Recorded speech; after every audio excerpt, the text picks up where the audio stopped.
اعتراض یہ کیا جاتا ہے کہ ایک مسئلے پر دو امام ہیں، حضرت امام اعظم ابو حنیفہ رحمۃ اللہ علیہ کی رائے یہ ہے اور حضرت امام شافعی رحمۃ اللہ علیہ کی رائے یہ ہے۔ اب بندہ سوال کرتا ہے کہ امام ابو حنیفہ ٹھیک ہیں یا امام شافعی ٹھیک ہے، حضرت امام ابو حنیفہ رحمۃ اللہ علیہ کا مسئلہ ٹھیک ہے یا امام شافعی کا ٹھیک ہے؟ اگر دونوں ٹھیک ہیں تو دونوں ٹھیک کیسے ہیں؟ ایک حق ہے ایک باطل ہے، ایک غلط ہے اور ایک صحیح ہے۔ اگر دونوں ٹھیک ہے تو وہ کیسے، اور اگر ایک ٹھیک ہے تو ایک غلط، آپ دونوں کو ٹھیک کیسے کہتے ہیں؟ یہ اچھی طرح بات اب سمجھیں۔ ہمارا مسئلہ یہ ہے، ائمہ اربعہ میں سے چاروں امام عند الناس برحق ہیں، لیکن عند اللہ چاروں نہیں بلکہ ایک برحق ہے۔ آپ نے بحث سمجھنی ہے۔ ائمہ اربعہ اور چاروں ائمہ میں سے چاروں امام عند الناس برحق ہے اور عند اللہ ایک برحق ہے۔ اس کا مطلب کیا ہے کہ عند الناس چاروں برحق ہیں اور عند اللہ ایک برحق۔ اس کا مطلب کیا ہے؟ ہم اس کا یہ مطلب پہلے سمجھ لیں معنی، پھر میں ذرا تشریح کرتا ہوں۔ عند الناس برحق کا معنی یہ ہے، ہم چاروں اماموں میں سے ہر ایک کو ٹھیک کہیں گے۔ ہم چاروں اماموں میں سے ہر ایک امام کے مسئلے کو ٹھیک کہیں گے، غلط نہیں کہیں گے۔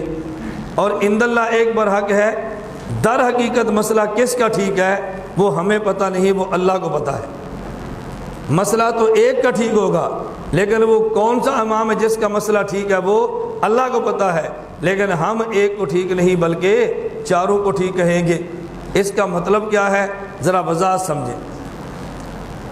12 آدمیوں کی جماعت نکلی ہے، گھر سے تبلیغ میں چل پڑے ہیں، مدرسے کی طرف پڑھنے کے لیے جا رہے ہیں، کسی اور سفر پہ چلے ہیں۔ ایک جماعت نکلی جس میں افراد کتنے ہیں؟ 12۔ راستے میں ایسے مقام پر پہنچے جو جنگل ہے اور دن کے وقت میں بادل آیا اور سورج غروب ہو گیا، یا وقت ہی رات کا ہے۔ وہاں پہ مسجد بھی کوئی نہیں، آبادی بھی کوئی نہیں، اور ایسی گھڑی اور آلات بھی نہیں کہ جس سے پتہ چلے کہ قبلہ کدھر ہے، کوئی بندہ بتانے والا بھی نہیں قبلہ کدھر ہے۔ اب بتاؤ، جب آدمی ایسی جگہ پر ہو کہ یہ پتہ نہ چلے قبلہ کدھر ہے اور قبلہ بتانے والا بھی کوئی نہ ہو، تو پھر قبلے کا رخ کا تعین کیسے ہوتا ہے؟ پھر تحری کرتے ہیں۔ تحری کا دوسرا معنی اجتہاد ہے۔ تحری کا معنی اجتہاد، ہر آدمی اپنی قلبی رائے کے مطابق فیصلہ کرے گا۔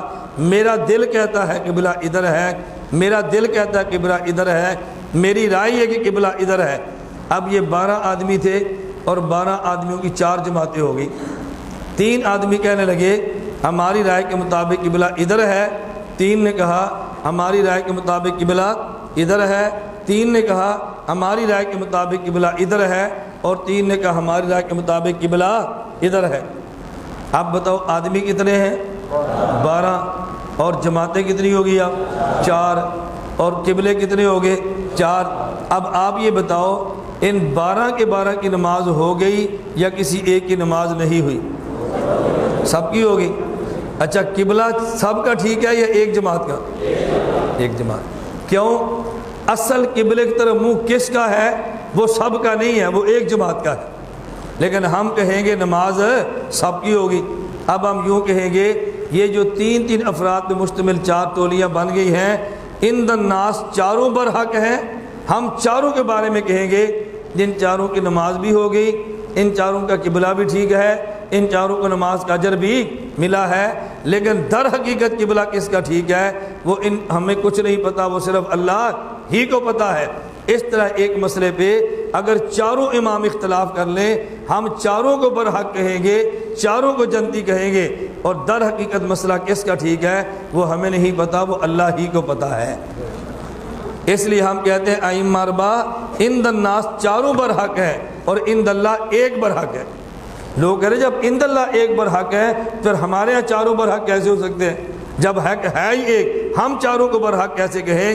ہم یہ بات کہتے ہیں حضرت علی، حضرت امیر معاویہ رضی اللہ تعالیٰ عنہما، دونوں کے درمیان جنگ ہوئی ہے، دونوں کی فوجیں لڑی ہیں، ادھر والے مقتولین بھی شہداء، ادھر والے مقتولین بھی شہداء۔ حضرت علی کی فوج بھی جنتی، امیر معاویہ کی فوج بھی جنتی، لیکن ان میں سے رائے بہتر کس کی تھی ہم فیصلہ نہیں کر سکتے، اپنی دلائل کی روشنی میں کہہ سکتے ہیں حضرت علی مجتہد وہ ہیں جو مصیب ہیں، امیر معاویہ مجتہد ہیں جو مختی ہے۔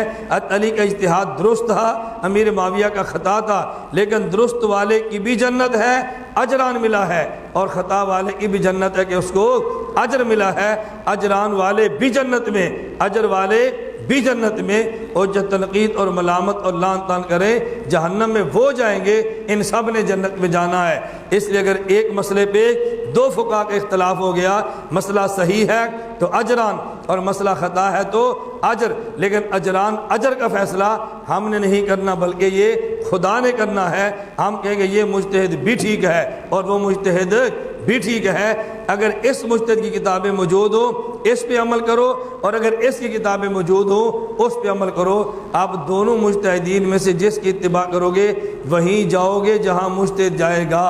اگر وہ جنت میں ہے تو آپ بھی جنت میں، وہ بڑی میں ہے تو آپ بڑی میں، وہ چھوٹی میں ہے تو آپ چھوٹی میں، لیکن جائیں گے وہیں جہاں پر انہوں نے جانا ہے۔ اب بات سمجھ آ گئی ہے؟ یہ میں کہہ رہا تھا اذا حکم الحاکم، میں نے اتنی تفصیل اس لیے کی ہے اگر درس حدیث کے لیے آپ کو ایک حدیث پہ درس دینا پڑے تو مسئلہ اجتہاد تقلید بھی کھل دے اور آپ کا دلائل والا درس بھی ہو۔